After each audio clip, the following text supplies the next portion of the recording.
kasih pemirsa, Anda kembali menyaksikan Kominfo Newsroom. Pemirsa, pengurangan emisi umumnya dikaitkan dengan fungsi hutan yang berperan dalam penyerapan karbon di udara. Namun pemirsa, ternyata dari sudut pandang yang lebih luas, ekosistem pesisir juga memiliki peran yang sama.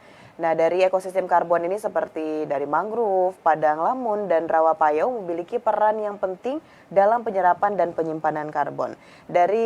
Menurut dari Kementerian KKP bahwa potensi karbon biru Indonesia ini memiliki jumlah hampir seperempat dari jumlah karbon biru yang ada di dunia. Lantas pemirsa, seperti apa kita Indonesia memanfaatkan karbon biru ini untuk perbaikan iklim dan juga bernilai ekonomi yang besar? Untuk menjawabnya saat ini kita sudah terhubung dengan Bapak Muhammad Yusuf selaku Direktur P4K Pendayagunaan Pesisir dan Pulau-Pulau Kecil KKP. Assalamualaikum, selamat malam Pak Yusuf. Waalaikumsalam, selamat malam Mbak Mona. Baik, salam Salam sehat ya jumpa. Pak. Sehat Mbak, salam sehat.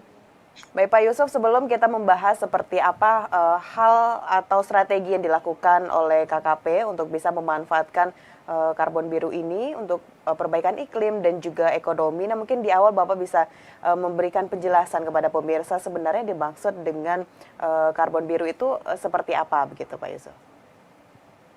Ya Mbak Mona, jadi kalau kita mengenal ya ada beberapa ekosistem di bumi ini yang bisa melakukan penyerapan karbon. Kita mengenal satu lagi yaitu karbon biru. Karbon biru itu apa? Adalah Pam- suatu ekosistem di mana ada mangrove, ada padang lamun, ada rawa payo yang memiliki kemampuan untuk bisa menyerap karbon. Nah, karena dia berada di laut, maka kita mengistilahkan mereka dengan karbon biru. Nah, kalau Ya, kita lihat apa bedanya dengan yang di daratan ya? Kalau di daratan ini kemampuan menyerap, jadi kemampuan menyerap karbon di laut ini dari karbon ini jauh lebih besar. Ada yang menyatakan 3 sampai 5 kali lebih besar, malah ada yang bilang hmm. 10 kali lebih besar. Nah, itulah kemampuan mereka menyerap. Nah, pertanyaan berikutnya pasti orang bertanya kenapa sih dia bisa lebih besar menyerap karbon tadi? Nah, ternyata kalau yang karbon biru ini CO2 yang diserap sama mereka itu disimpan di batang, di daun, di akar, dan mereka juga menyimpannya dalam tanah. Nah, inilah yang lebih besar karena bisa sampai 10 meter di dalam tanah disimpan. Nah, itulah mereka punya mungkin karena mereka berada di bawah air ya, sehingga mereka bisa menyimpan jauh lebih besar.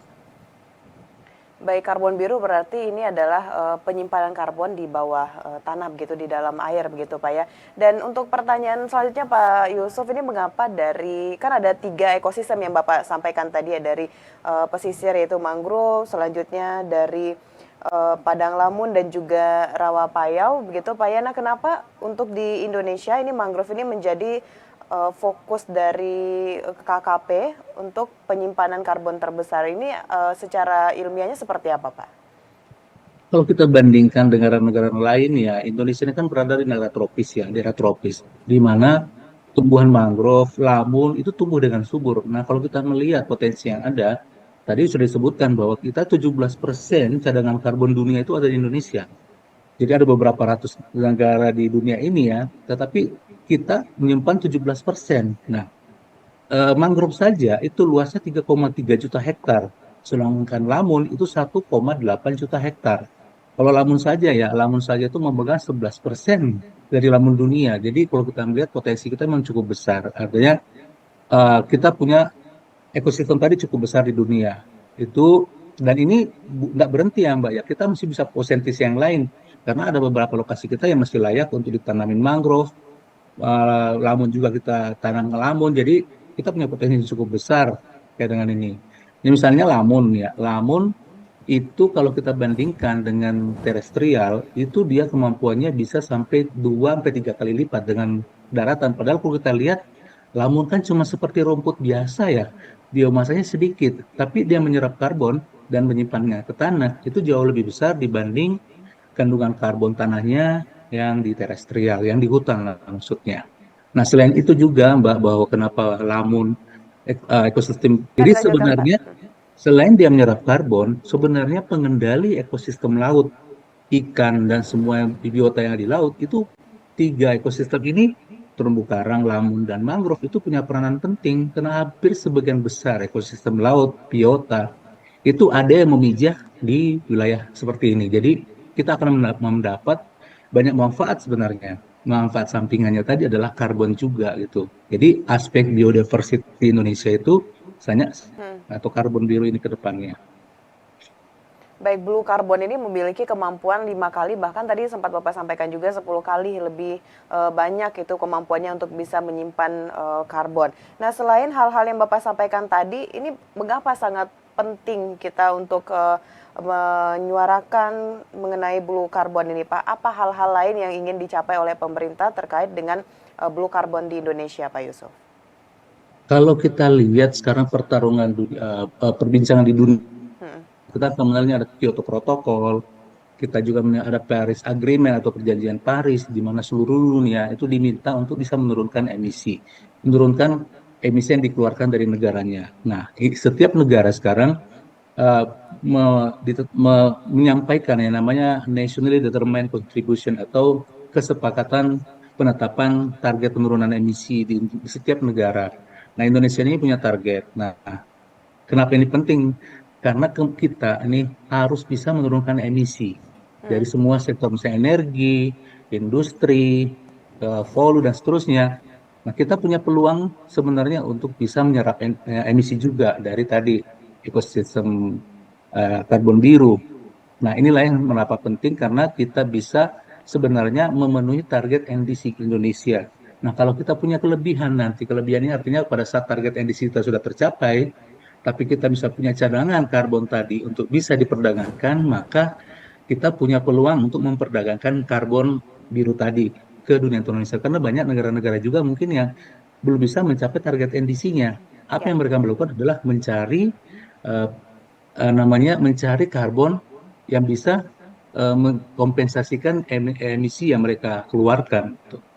Baik, ini berkaitan seperti yang sudah Bapak singgung barusan, adanya nilai ekonomi. Nah, kita mengetahui bahwa ekonomi biru, Pak Yusuf, ini memiliki 5 strategi untuk bisa mengimplementasikannya. Nah, salah satunya itu pengawasan dan pengendalian kawasan pesisir dan juga pulau-pulau kecil. Nah, tentu ini berkaitan juga dengan blue carbon. Bagaimana langkah atau bentuk nyata pemerintah untuk memanfaatkan blue carbon ini agar bisa bernilai ekonomi? Ini kegiatan-kegiatan atau kebijakan seperti apa yang telah kita lakukan, Pak Yusuf? Mbak Mona, KKP berupaya, ini kan berupaya ya, bahwa Mm-mm. kita ini KKP atau sektor karbon biru ini belum masuk dalam NDC. Kita berharap Mm. kita bisa membantu pencapaian target NDC. Apa yang harus kita lakukan adalah melakukan inventory. Inventory itu adalah memang kita harus bisa menyampaikan dokumen-dokumen untuk menyampaikan bahwa kita sudah melakukan hal-hal apa saja di dalam inventarisasi gas rumah kaca di eh, karbon biru. Ya. Nah, kita juga harus bisa melakukan penguatan regulasi di dalam percadangan karbon biru. Karena kenapa Mbak? Bahwa kalau kita punya terumbu mangrove dan lamun, tentunya harus kita bisa menjaga jangan sampai terjadi kerusakan. Mm. Jadi harus ada regulasi yang melindungi kawasan tadi. Untuk menjaga atau memastikan karbon Mm. biru ini tetap ada di alamnya atau di ekosistem yang tetap terjaga, maka kita perlu melakukan beberapa upaya. Salah satunya adalah dengan kemudian ada zonasi wilayah pesisir. Kementerian KKP saat ini terus melakukan strategi atau pengamatan untuk bisa mengeluarkan berbagai regulasi berkaitan dengan pemanfaatan dari blue carbon di Indonesia. Nah, ini Oke. seperti penjelasan Bapak tadi, tentunya setiap kebijakan yang kita keluarkan, setiap potensi yang ada di Indonesia ini memiliki ancaman begitu, Pak. Nah, kira-kira ancaman yang bisa merusak dari kebermanfaatan karbon biru ini apa saja, Pak? Nah, kalau kita merujuk kepada IPCC ya, jadi Mm. IPCC mengeluarkan satu guideline yang menyatakan bahwa rusaknya atau keluarnya emisi dari karbon biru atau misalnya dari mangrove atau dari lamun itu ada beberapa hal. Ya. Contoh, lamun itu akan rusak kalau terjadi ekskavasi atau terjadi misalnya reklamasi. Itu akan terjadi kerusakan dengan intensitas yang berbeda-beda. Nah, itu akan diukur dan upaya pemerintah adalah mengurangi misalnya nih sederhana pada saat teman-teman melakukan jetty, misalnya jetty dengan sistem yang merusak banyak, maka akan ada teknologi di mana mereka menggunakan trestle misalnya, yaitu yang berupaya melakukan mengurangi perusakan dari lamun yang ada. Itu yang harus kita lakukan. Mangrove misalnya, mangrove kan wilayah pesisir nih, Ya. bagaimana luasan mangrove itu jangan berubah, tidak berubah terlalu banyak, sehingga karbon yang dikandung sama mereka itu tidak lepas. Nah, itu yang diupayakan kita untuk melindungi karbon biru ini dari kerusakan. Baik, Pak Yusuf, ini tadi sedikit terpotong pada dialog kita mengenai payung hukum gitu Pak. Apakah sejauh ini kita memiliki payung hukum untuk bisa melindungi kawasan pesisir ini yang tentunya penghasil untuk blue carbon dari tangan-tangan yang tidak bertanggung jawab di Indonesia, Pak Yusuf? Ya, kalau kita lihat regulasi yang ada, misalnya ada Undang-Undang 27 tahun 2007, Junto Undang-Undang 1 2014, itu kan ada di dalamnya pasalnya adalah pelindungan terkait dengan ekosistem pesisir, salah satunya adalah mangrove. Jadi kalau mangrove ini benar-benar jangan dirusak gitu. Nah, itu ada regulasinya. Nah, kalau kita melihat juga Undang-Undang Nomor 5 tahun 90 tentang konservasi sumber daya alam hayati dan ekosistemnya, itu juga mengatur terkait dengan perlindungan wilayah laut melalui Marine Protected Area. Jadi kita juga berupaya melindungi ekosistem tadi ini dari kerusakan dengan menetapkan mereka dengan kawasan konservasi. Baik, sudah diatur sedemikian rupa berarti begitu Pak ya. Ya, Dan diupayakan diupayakan. mengaturnya gitu. Hmm. Ya.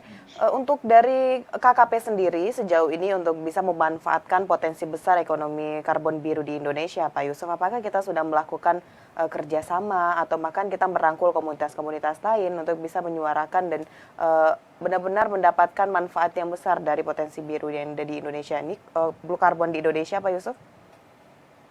Untuk saat ini kami belum sejauh itu ya Mbak, karena kita harus bisa menunjukkan roadmap terkait dengan perdagangan karbon. Tetapi Ya. kita akan berupaya dulu pada langkah yang awal, yaitu memasukkan ke dalam NDC dulu. Kalau sudah masuk dalam NDC, berarti kan kita punya yang namanya target dalam mengurangi rusaknya ekosistem blue carbon tadi. Nah, kalau kita sudah punya, maka kita akan kita punya sisa dari target tadi, kita bisa melakukan perdagangan karbon. Tetapi kita juga tidak lepas dengan bagaimana di tingkat masyarakat. Di tingkat masyarakat, kita akan menjaga bahwa eh, ekosistem yang ada itu memang dikelola oleh masyarakat dan akan dinikmati oleh masyarakat. Seperti itu. Jadi kami juga melihat bahwa karena kalau kita melihat perdagangan karbon mungkin terkait dengan mangrove atau lamun, dibandingkan dengan jasa lainnya, tentunya jasa lainnya jauh lebih besar Mm-mm. manfaatnya. Kalau kita lihat perdagangan karbon saat ini kan misalnya $5 per unit karbon per hektar, menurut kami itu terlalu sedikit. Tapi sebenarnya manfaat lain yang ada itu bisa ada yang lainnya. Misalnya tadi dia menjadi tempat wisata, itu ternyata jauh lebih besar manfaatnya. Sehingga karbon biru ini memang jadi manfaat sampingan yang ada bagi masyarakat. Baik, Karena kalau tentunya kita berpikir hanya berjual karbon saja, itu kan cukup lama juga. Sedangkan ya. kita bisa dapat manfaat lain sebenarnya dari ekosistem karbon biru ini. Baik, ada manfaat lain tentunya yang harus Ya, kita maksimalkan begitu Pak ya untuk bisa meningkatkan kesejahteraan masyarakat Indonesia melalui blue carbon. Terakhir Pak Yusuf, dari Pak Yusuf sendiri mungkin mewakili KKP juga, apa harapannya ke depan terkait dengan potensi blue carbon yang ada di Indonesia ini Pak? kalau harapan kami KKP ya bahwa harusnya semua masyarakat kita ini sadar bahwa karbon biru ini eh, hal yang sangat penting dilindungi karena menurut beberapa hasil riset ya bahwa untuk mengembalikan kondisi ekosistem biru ini ke awal kalau sudah rusak itu butuh waktu yang cukup lama, bisa sampai ratusan tahun, ribuan tahun. Karena daripada kita harus merusak dulu terus memperbaiki itu terlalu terlalu besar biaya yang harus keluarkan sehingga kita harus bisa melindungi ini karbon biru tadi sehingga tidak terjadi kerusakan di mereka.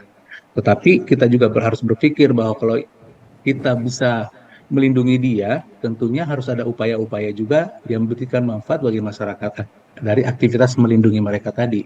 Nah, itu yang kami sebutkan tadi bahwa mereka melindungi ekosistem tadi itu terus harusnya bisa mendapatkan manfaat. Ya. Manfaat yang lainnya adalah jasa lingkungan yang kita kembangkan. Baik, berarti dari Kementerian KKP bukan hanya berfokus untuk memanfaatkan karbon biru, tapi juga bagaimana upaya kita untuk melindungi karbon biru tersebut yang ada di Indonesia Ya. tentunya. Baik Pak Yusuf, terima kasih banyak sudah memberikan informasi mengenai bagaimana potensi besar blue carbon yang ada di Indonesia, yang juga berpotensi terhadap perekonomian masyarakat di Indonesia. Pak Yusuf, kita akan berdialog lagi Pak mengenai kebijakan-kebijakan atau apa hal-hal baru yang dikeluarkan oleh Kementerian KKP. Terima kasih Pak Yusuf, selamat melanjutkan aktivitas. Selamat malam Bapak. Selamat malam, Mbak. Terima kasih banyak. Assalamualaikum warahmatullahi wabarakatuh. Waalaikumsalam warahmatullahi wabarakatuh. Dan pemirsa, itulah dialog kita bersama dengan Bapak Muhammad Yusuf selaku Direktur P4 Kementerian Kelautan dan Perikanan. Usai jeda pariwara, kami akan kembali dengan informasi lainnya. Tetaplah bersama Kominfo Newsroom.